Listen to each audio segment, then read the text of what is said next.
Hello and welcome back to Solid, the show where we appreciate the football nerds. We do. We really, really do. We appreciate them.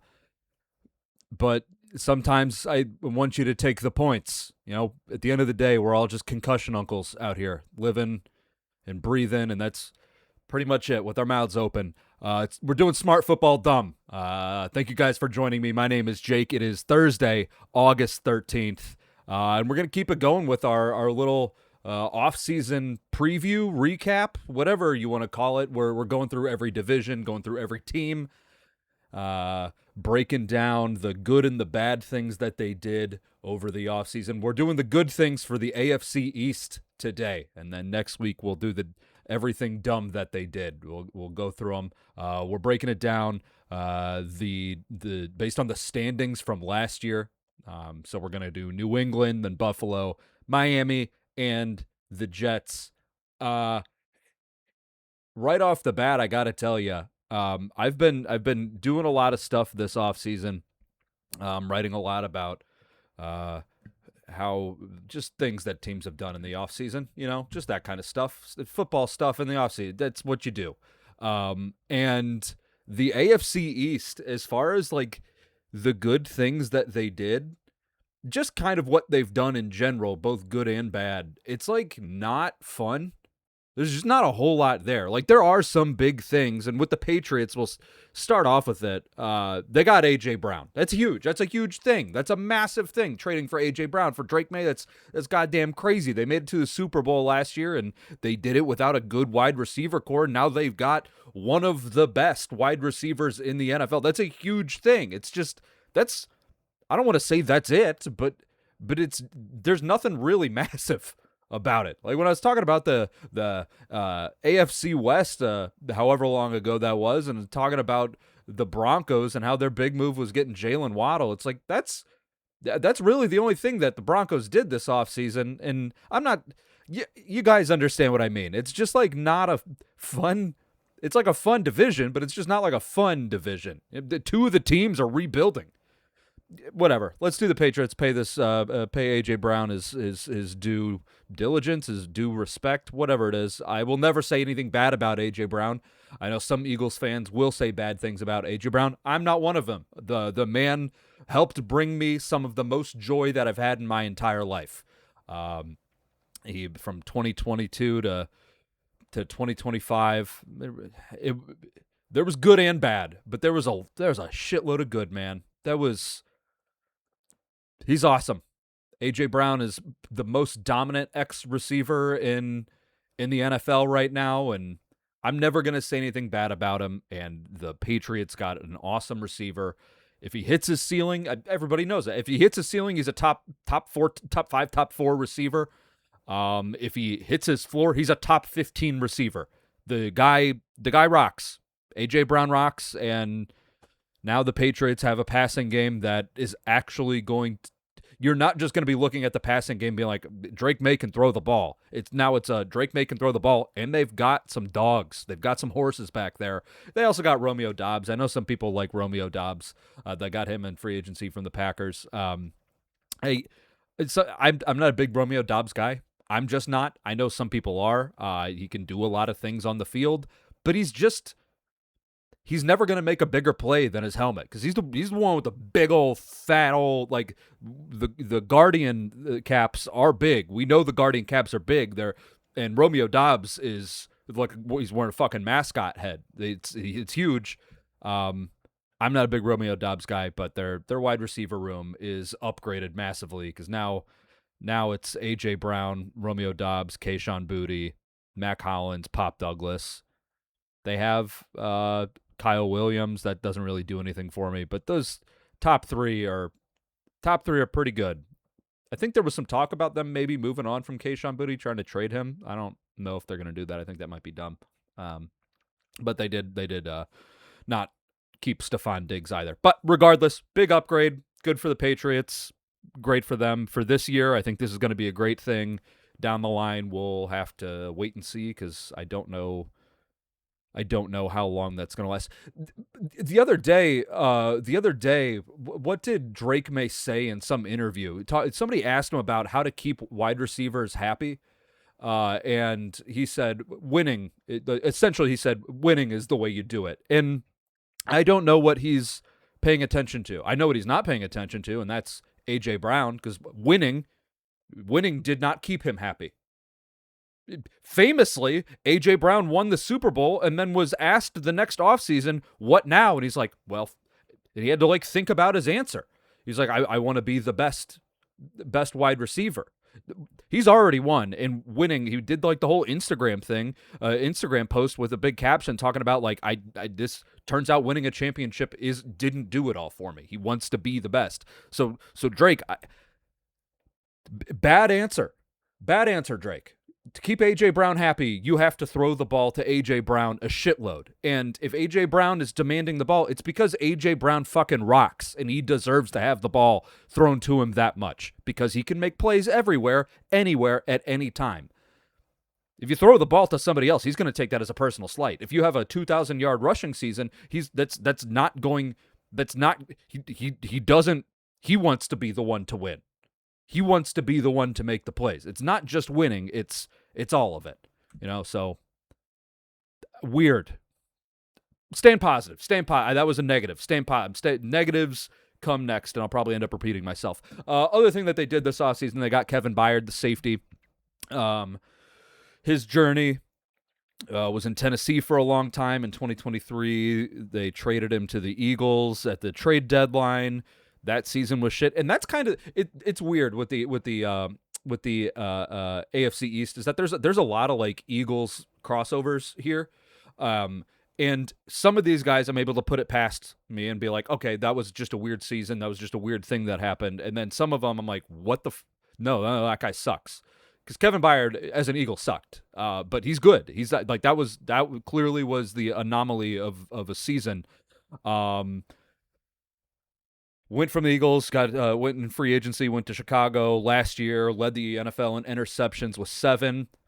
So I get why they went after this guy. I get why this is this is an upgrade, not a big upgrade. This is an upgrade if Kevin Byard's wheels aren't falling off, and I don't think that they are. Because last year he did get 7 interceptions. You don't get 7 interceptions, even if some of them are tips and shit like that. You don't get 7 interceptions if the wheels have fallen off. So he's turning 33 in 4 days on August 17th. So he's turning 30. He's starting to be an old dog. But he is a 3-time All-Pro. I think this is an upgrade for them. He's still a good football player. I don't know. This is a good move. That's an upgrade. So good for them. The third thing that they did, they got Elijah Vera Tucker in free agency. He's going to be their left guard if he's healthy.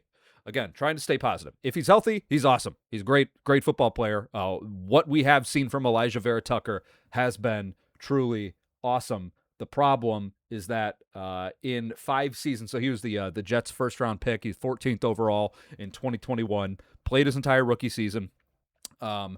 In 2022, tears his triceps, only plays in 7 games. 2023, pops an Achilles, only plays in 5 games. Misses the entirety of the 2020, plays in 2024, plays the whole 2024 season. And then before 2025, tears his, I believe it was his other triceps. It's hard to find that kind of information if you're not paying attention to it at the exact time.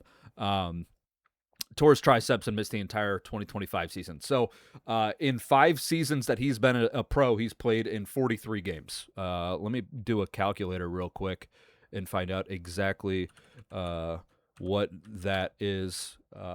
40. Okay, so 17 times 5. So that's 85.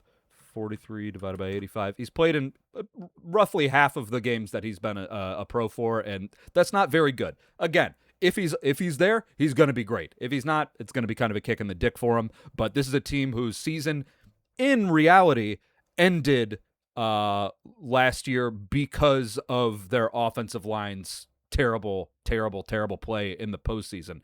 Now, they did have an incredibly easy schedule going like through the entire season, and then when they got to the postseason, they played the They played the Chargers, and then they played the Texans, and then Denver, and then Seattle.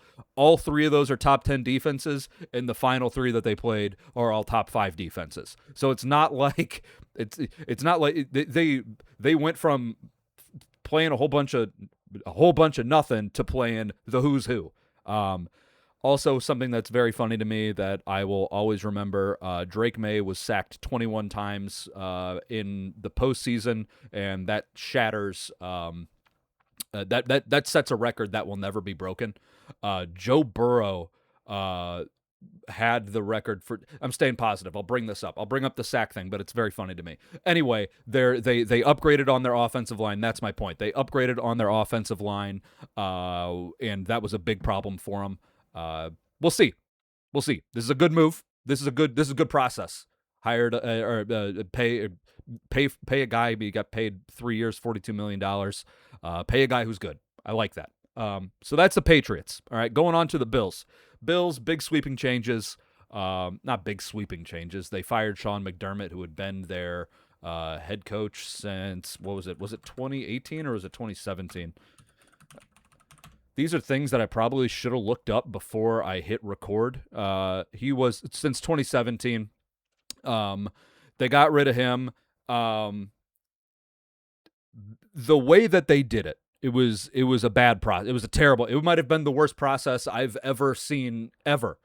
It was a good decision to move on from him. You know, it was a good decision to move on from Sean McDermott. I'm not saying that it was a bad decision. It was a good decision.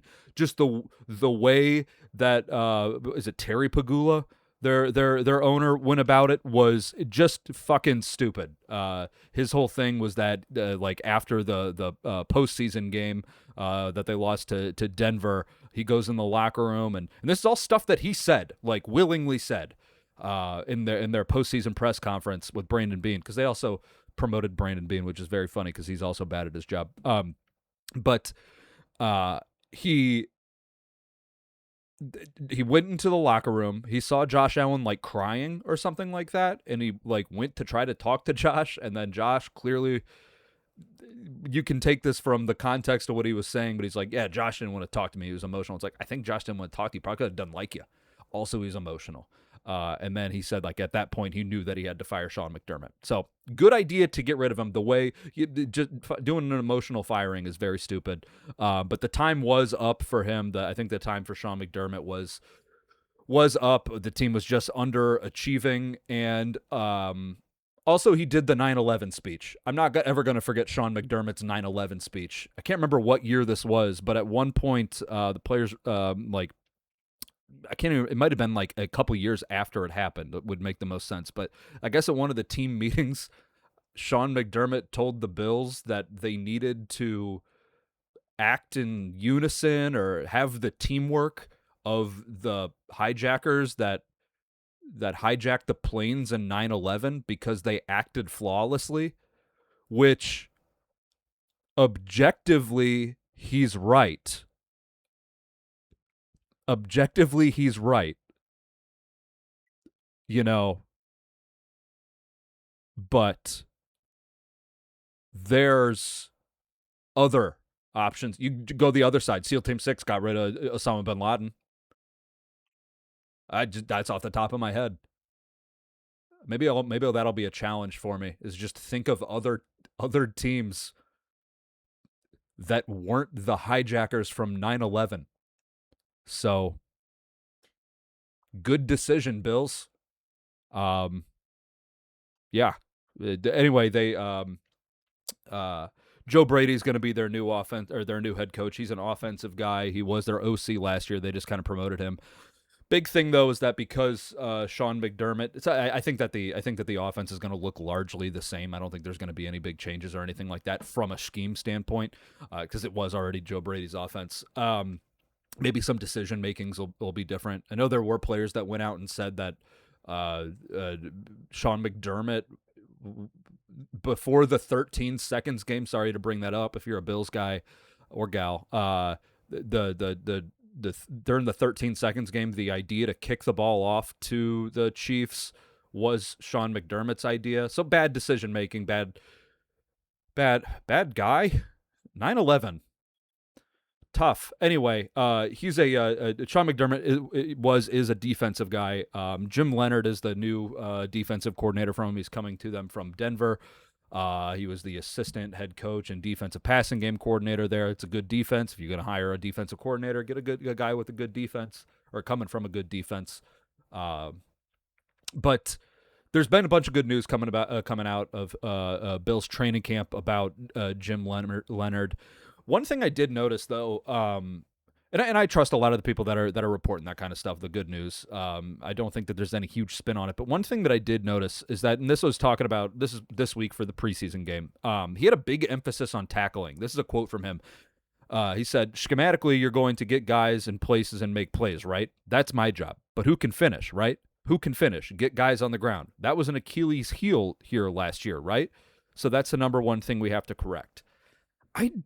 Maybe I'm wrong. Maybe I could be wrong, but I don't remember the Bills being a particularly bad tackling team. And I went and I looked to see like if they were like a big missed tackle team, and missed tackles and being bad at tackling are not too you can be bad at tackling. It's like a square rectangle situation. If you're missing tackles, you're bad at tackling. But if you're bad at tackling, you're not necessarily missing tackles. But I don't particularly remember the Bills being bad at tackling. But like I said, I went back and I looked at a number of missed tackles, and it's still very funny to me. The Bengals missed 170 tackles, by far missed the most tackles. The Commanders were below them with like 150 or something like that, or maybe even more. It might have been like 130. Bengals blew them out of the fucking water. But I think the Bills were like 70s, somewhere in the 70s missed tackles, which puts them in like the like bottom 10 of missed tackle. Like they were not close to missing the most to say it was an Achilles heel here. Maybe the guy's just not great at talking. Hey, I get it. Hand up. That's word, brother. Anyway, good things. I think that was a good hire as far as getting a defensive guy. Runs a good defense. The Bills' defensive line has been doing boring things. It hasn't really been like a fun It hasn't been like a fun defensive line. You're not like watching the Bills' defensive line and being like, "Whoa, did you see that shit?" You never really did that. And I think that Jim Leonard, I mean, he's shown that he can do some pretty cool things with. Like what he did with Nick Bonito. Now there's only one Nick Bonito, but I will say this does lead into another good thing that the Bills did. They got Bradley Chubb in free agency. I think that was great. He's a good player. He's 29 years old, so he's a little bit of an old dog as well. But he's a good football player, man. He's been a good football player for a long time. The problem, again, like Elijah Vera Tucker, he is a hurt guy. Like I said, 29 years old, had 8.5 sacks last year, and two things to remember with that. One, he was coming off of an ACL injury that caused him to miss the entirety of the. Just burp. That was gross. 8.5 sacks coming up. If I could edit, I would edit that out. I promise. I just don't know how to, and I don't really want to learn. Burping into the microphone for you guys to hear that does make me want to learn, but that's my charm. Anyway. Bradley Chubb, 29 years old, 8.5 sacks last year. Two things to remember. One, coming off an ACL that caused him to miss the entirety of the 2024 season. And two, he was on the Dolphins. So, like, yeah, I'm not expecting a guy on the Dolphins defensive line to really light it up. He did, but 8.5 sacks is good. And then he had 11 sacks in 2023. He's just missed a lot of time with different injuries and stuff like that. So if he can stay healthy, and I hope that he will, I think this is going to be a good thing. He's good against the run. He's a nice vet. In a more dynamic defense, like I said, that Jim Leonard's going to be running, I think that he's going to be a good weapon there. So I think that was a really good signing, especially since the Dolphins released him. It's not like he just became a normal free agent, like his time was up. Like, they released him, and yeah, you guys get it.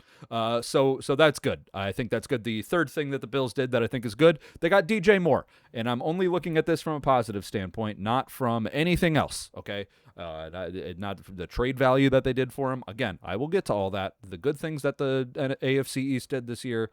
is kind of you have to do some mental gymnastics a little bit. DJ Moore's a good receiver, and when Josh Allen has a good receiver, brother, that guy, that offense pumps. That offense is like it's a machine. It's a machine. Okay, so this is Josh Allen's wide receiver one in since he's been a starter in 2018. Okay, in 2018, his wide receiver one was Zay Jones, who had 652 yards. Okay, Zay Jones, not exactly a guy who's gonna knock your dick off. In 2020 or in 2019, why did I not write his name down? Who was it? Was it first name or last name was Jones? John Brown. John Brown was his wide receiver in 2019, his wide receiver one in 2019. 1,060 yards, 6 touchdowns. Again, John Brown not exactly going to knock your dick off. Then Stephon Diggs comes. That's where you get a bona fide guy. You're going to start getting bona fide yards. 2020, Stephon Diggs gets 1,500 yards and 8 touchdowns. 2021, 1,200 yards, 10 touchdowns. 2022, 1,400 yards, 11 touchdowns. 23, kind of when the things started to fall apart. Even when they fell apart, 1,100, almost 1,200 yards and 8 touchdowns. Okay, so in the Stephon Diggs years, it was 1,500, 1,200, 1,400, 1,100. You're talking about some big numbers there compared to the previous 2 years, which was 652 and 1,060. Then you go to 2024, and this is where it's the Khalil Shakir and the Keon Coleman time, where the wide receiver group was significantly less talented than a Stephon Diggs-led group. Khalil Shakir, wide receiver one in 2024, 820 yards. 2025, 720 yards. You get a guy like DJ Moore, who's shown that he can be a guy, and he's been a guy in Joe Brady's offense before when they were together with the Panthers. I think this is going to be a big upgrade, and I think that he's going to do well. And that's where I'm going to end before I say negative things. So, good upgrade. Good upgrade. Good single upgrade. Good only thing that you got him. Brandon Beane. Good. Positive. Staying positive. I'm going to get a drink of water. I know that looks like piss. It's not piss. It's actually expired off-brand Mio. Might be piss. Okay, Dolphins. Dolphins, big-time overhaul. Big-time overhaul. Get rid of everybody. Get rid, not just coaches, but players too. They went from Mike McDaniel to Jeff Hafley. I'm just a fan that they made a change. They had to make a change, but it was kind of weird initially. If you remember early in the offseason, so they got rid of their GM. I can't remember his name off the top of my head, but Mike McDaniel still stuck around. Mike McDaniel didn't get fired until like a little bit like late. He didn't get fired like right as the season ended. Like it was kind of like, are they gonna hang on to him? Then he ended up getting fired. So I'm glad. It was just weird. It was weird whenever Mike McDaniel was still hanging out. It was like, I mean, does he have like more time on his like lease or something? I don't know. But he was still hanging out in Miami for a minute. They did eventually fire him. They hired Jeff Hafley, defensive guy from Green Bay. I can't tell you if he's going to be a good head coach. I can't. I cannot tell you.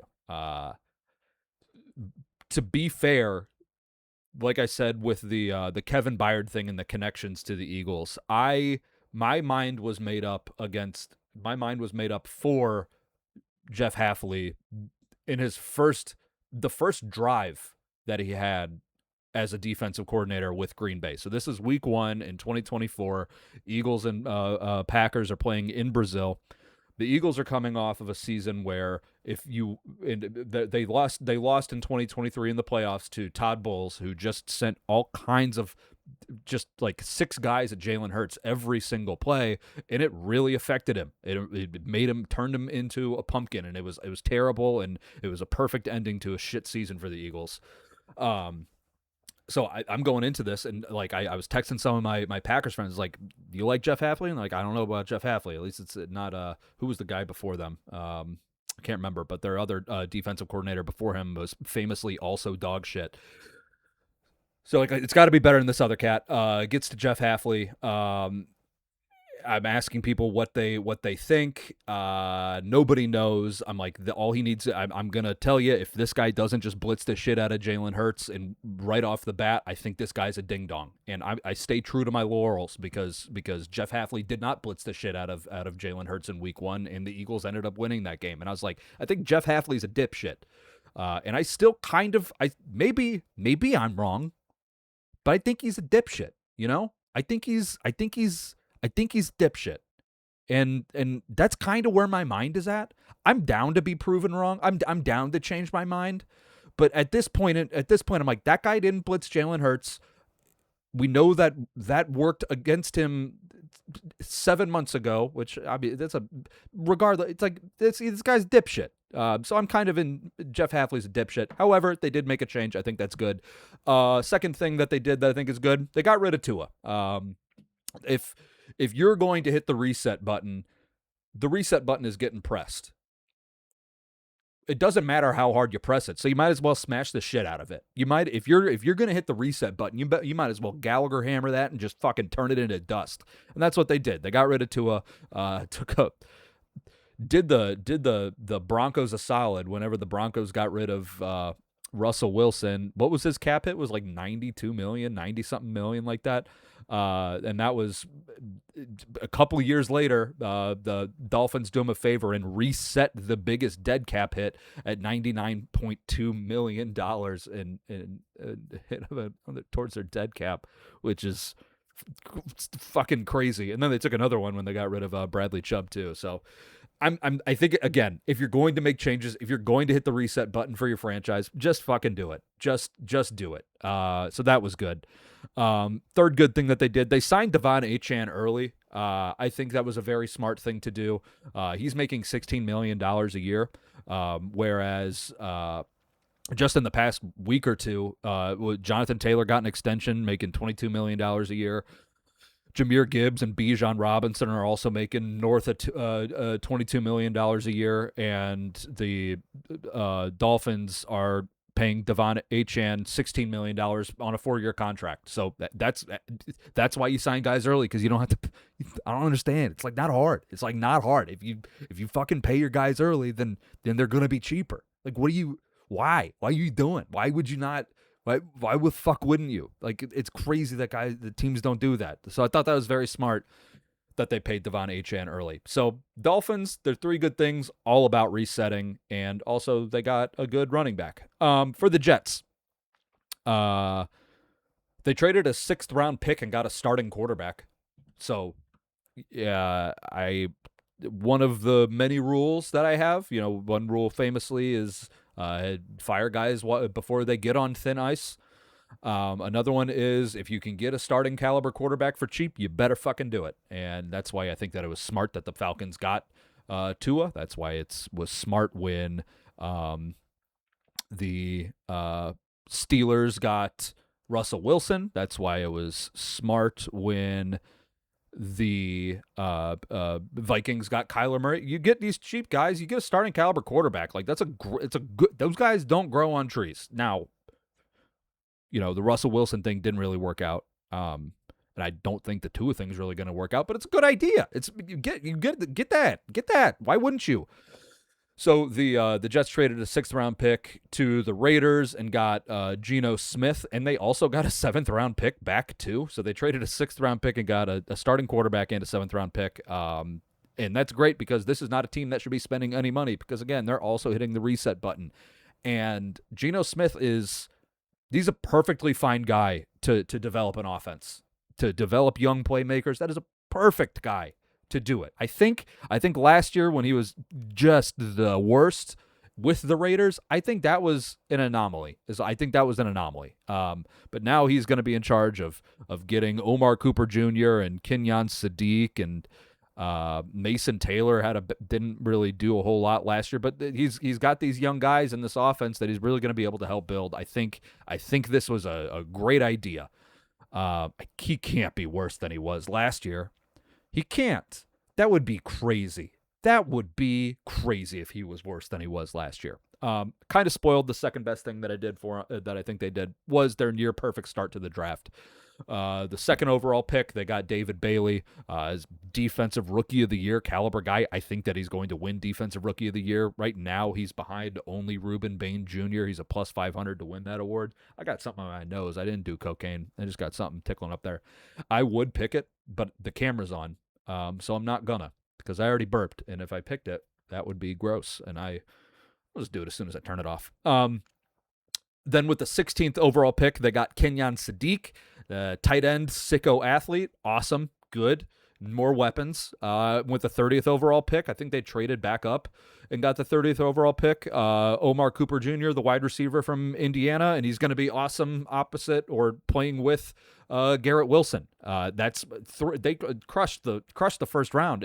If your plan is to be in the running for Arch Manning, not spending money on quarterback and then getting a bunch of young offensive talent and a guy who's going to end up being a stalwart on your defense, that's great. That's how you build a team. You build everything around, and then you get a guy who can be a quarterback, maybe a year of development, they turn into a real dude, and then you're competing. This is great. And then in the second round, they drafted D'Angelo Pons, who was my favorite player in the draft, the cornerback from Indiana as well. Would have been a first-round talent, except for the glaring thing where he's 5 feet 8 inches tall and 180-ish pounds. That's a tiny little problem. But the dude plays like he plays like he's 6'1". He plays like he's 6'1", 205. Like the guy, tiny little guy, but he fucking rocks, man. D'Angelo Pons a great player. Maybe they end up moving him outside, but I think that he would probably be good as a nickel, like a slot corner. To start, but D'Angelo Pons, great, short king. That's great. Did you guys know Minkah Fitzpatrick is a Jet? I totally forgot Minkah Fitzpatrick's a Jet. The third thing that they did that's good, and this is only good because of the bit. Last year, Jets got 0 interceptions the entire season. It was really bad, and it was very funny. So the obviously, if you have 0 interception, what do you do in the offseason? You go out and you get a guy who just got 1 billion interceptions, and that's exactly what they did. They signed Nashawn Wright, who was the cornerback for the Bears, who had 5 interceptions last year. He's not a good cornerback, but he had 5 interceptions. I mean, there's a reason why the Bears had the Bears. If you're going to be good at something on defense, being good at forcing turnovers is a great thing to be good at. It's not a good thing to rely on. There's a reason that the Bears had to always score 30 points in the fourth quarter, and it's because their defensive backs and their defense as a whole was dog shit, except they got those turnovers that kept them in the games. And Nashawn Wright is what is that? He's a not an amalgamation. He's there's a fucking word for it. I can't remember what it is. He is that encapsulated into a person. He not good, really, not a good cornerback, but he forced turnovers, and that's if you don't have any turnovers, you get a guy who has turnovers. That's a hell of a great bit. So yeah, that's what the Jets did that was good. That's what everybody in the AFC East did that was good. Going back through it, Patriots getting A.J. Brown and Romeo Doubs less or so, but A.J. Brown is amazing, and he made me a very happy person. Kevin Byard, they got him. I think that's great. That's going to be, it's a veteran presence at safety, and his wheels have not fallen off yet. He's going to be good. Elijah Vera Tucker at left guard. The very high upside there, especially for a unit that got exposed last year at the very end of last year. The Bills got rid of Sean McDermott. Bad process, good idea. Terrible, one of the worst processes. They got Bradley Chubb, and they got DJ Moore. For the Dolphins, it's just 3 things about them hitting the reset button, but then also getting Devon Achane and paying him early, because teams just don't do that for some reason. It's very funny and dumb and frustrating. The Jets got a cheap starting quarterback, did not have to pay damn near anything for it. They had a great start to the draft, and they did a good bit when they got a cornerback who's not great, but can get turnovers. Not turn the ball over, but force turnovers. So that's it. That's the good things about the AFC East. Thank you guys very much for listening. I will be back next week talking about the negatives. Negatives. Negatives are what we all like. The negatives are what we're all here for. Thank you guys for listening. My name is Jake. If you like this, or if you want to, I mentioned that I write. I don't ever talk about where I write. If I go on Fansided and look at the NFL stuff, and my name's all over the website because I write a lot of stuff for them. Yeah, do that. That'll be fun. Okay, I will talk to you guys next week. Bye.